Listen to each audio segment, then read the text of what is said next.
ସେଦିନ ସେ ମା ଜଣକ ପୁଣି ଦେଖାହେଲେ। ସେ ମା ଜଣଙ୍କର ବିଶେଷତ୍ୱ ହେଉଛି ମାସକରେ ଗୋଟେ ଦିନ ତାଙ୍କୁ ସମସ୍ତେ ଭିକ ମାଗିବାର ଦେଖନ୍ତି। ସେଦିନ କେଜାଣି କାହିଁକି କେହି ଜଣେ ସେ ମାଆକୁ ପଚାରିଲା, ମା, ମାସକରେ ଗୋଟିଏ ଦିନ ଭିକ ମାଗ, କ'ଣ ପୁରା ମାସଟା ସେଥିରେ ଚଳିଯା? ମା ଜଣକ ନୀରବ ରହିଲେ ଆଉ କହିବା ଆରମ୍ଭ କଲେ, ନାଇଁ, ସେଇ ଗୋଟିଏ ଦିନ ପାଇଁ ତ ମୁଁ ଭିକ ମାଗେ। ଏବେ ଲୋକଟି ପ୍ରଶ୍ନ କଲା, ଗୋଟେ ଦିନ ପାଇଁ କେହି କ'ଣ ଭିକ ମାଗେ? କ'ଣ ପାଇଁ ମା?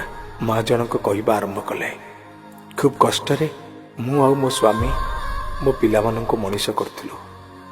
2 ପୁଅ ମୋର, ଜଣେ ଡାକ୍ତର ଆଉ ଜଣେ ଇଞ୍ଜିନିୟର। ଜଣଙ୍କୁ ପାଠ ପଢ଼ିବା ପାଇଁ ମୋ ବାହାଘର ବେଳର ସବୁ ସୁନା ଗହଣା ବିକ୍ରି ହେଇଗଲା।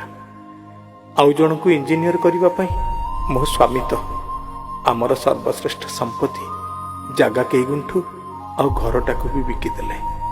ସେମାନେ 2 ଜଣ ଖୁବ୍ ବଡ଼ ହେଲେ, ଜଣେ ଡାକ୍ତର ଆଉ ଜଣେ ଇଞ୍ଜିନିୟର। କ୍ରମେ ଆମ ବୁଢ଼ାବୁଢ଼ୀଙ୍କୁ ମଧ୍ୟ ସେମାନେ 2 ଭାଗ କରିଦେଲେ। କହିଲେ, ଗୋଟିଏ ପୁଅ ପାଖରେ ବାପା ମା 2 ଜଣ କ'ଣ ଖାଇବେ ଯେ? ଜଣେ ବାପାକୁ ରଖୁ ଆଉ ଜଣେ ମାଆଙ୍କୁ ରଖୁ। ପରସ୍ପରଠୁ ଅଲଗା ହେଇ ରହିଲୁ ଅନେକ ଦିନ। ଏକଥା ବୋଧେ ମୋ ସ୍ୱାମୀଙ୍କୁ ଖୁବ୍ ବାଧିଥିଲା। ତାର କିଛି ଦିନ ପରେ ସେ ହାର୍ଟ ଆଟାକରେ ଚାଲିଗଲେ। ଏବେ ମୁଁ ତ ସାନ ପୁଅ ପାଖରେ ଥିଲି। ସାନ ପୁଅ କହିଲା, ବାପା ତ ଚାଲିଗଲେଣି, ଏକା ଏ ମାଆକୁ ମୁଁ କାହିଁ ଏକା ଖାଇବାକୁ ଦେବି ଯେ? ଭାଇ ତ ଅଛି ନା। ବରଂ ଭଲ ହବ, ମାସକର ଅଧା ଦିନ ଭାଇ ରଖିବ ଆଉ ଅଧା ଦିନ ମୁଁ ରଖିବି। ସେଇଆ ହେଲାରେ ପୁଅ। ମାସକରୁ 15 ଦିନ ମୁଁ ରହିଲି ବଡ଼ ପୁଅ ଘରେ ଆଉ 15 ଦିନ ରହିଲି ସାନ ପୁଅ ଘରେ। ଯେଉଁ ମାସଟି 31 ପଡ଼ିଲା, ସେଦିନ ସାନ ପୁଅ କହିଲା, ଭାଇ ତ 1 ରୁ 15 ତାରିଖ ଯାଏଁ ରଖିଛି, ମୁଁ ତ ରଖିଲିଣି 15 ରୁ 30 ତାରିଖ, ଆଉ ଗୋଟିଏ ତାରିଖ ମୁଁ କାହିଁ ଏକ୍ସଟ୍ରା ରଖିବି ଯେ? ତୁ ଯା, ମୋ ଘରୁ ବାହାରି ଯା। ମୁଁ ଭାବିଲି, ଗୋଟିଏ ଦିନ ପାଇଁ ସାନ ପୁଅ ଯେତେବେଳେ ରଖୁନି, ବଡ଼ ପୁଅ ବି କ'ଣ ଆଉ ମୋତେ ରଖିବ?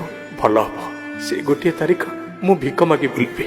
ମତେ ଦେଖିଲେ ଦୁନିଆ କହିବ, ଅମକ ଡାକ୍ତର କି ଅମକ ଇଞ୍ଜିନିୟରଙ୍କ ମା ଭିକ ମାଗୁନି, ବରଂ 21ଶ ଶତାବ୍ଦୀର ମାର ମମତା ରାସ୍ତା କଡ଼ରେ ବେସାହାରା ହେଇ ଭିକ ମାଗୁଛି ଦୟାର, କରୁଣାର ତା ପରବର୍ତ୍ତୀ ପିଢ଼ିକୁ। ଭାବିଲେ ଲାଗୁଛି, ଦିନେ ଗୋଟିଏ ମା ନିଜର 5-5ଟା ପିଲାକୁ ଏକା ଖାଇବାକୁ ଦଉଥିଲା, ଗାଧେଇ ଦଉଥିଲା, ସେମାନଙ୍କର ଦାୟିତ୍ୱ ବୁଝୁଥିଲା। ଆଜି 5-5ଟା ପିଲା, କିଏ IAS, କିଏ OAS, କିଏ IPS, କିଏ ଡାକ୍ତର, କିଏ ଇଞ୍ଜିନିୟର। ସେଦିନ 5-5ଟା ପିଲାକୁ ଏକା ଖାଇବାକୁ ଦଉଥିଲା ମା, ଅଥଚ ଆଜି 5-5ଟା ପିଲା ମିଶି ମାଆକୁ ମୁଠାଏ ଖାଇବାକୁ ଦେଇପାରୁନାହାନ୍ତି। ମା କାଲି ବି କାନ୍ଦୁଥିଲା, ମା ଆଜି ବି କାନ୍ଦୁଛି।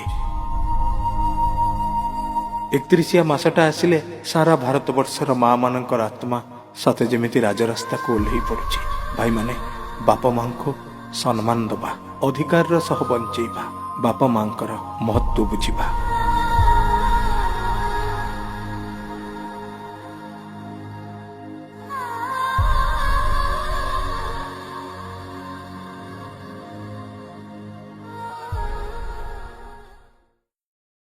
क्यूट FM सबु समୟରେ सबु जगारे आपणक साथी रे। Cute FM।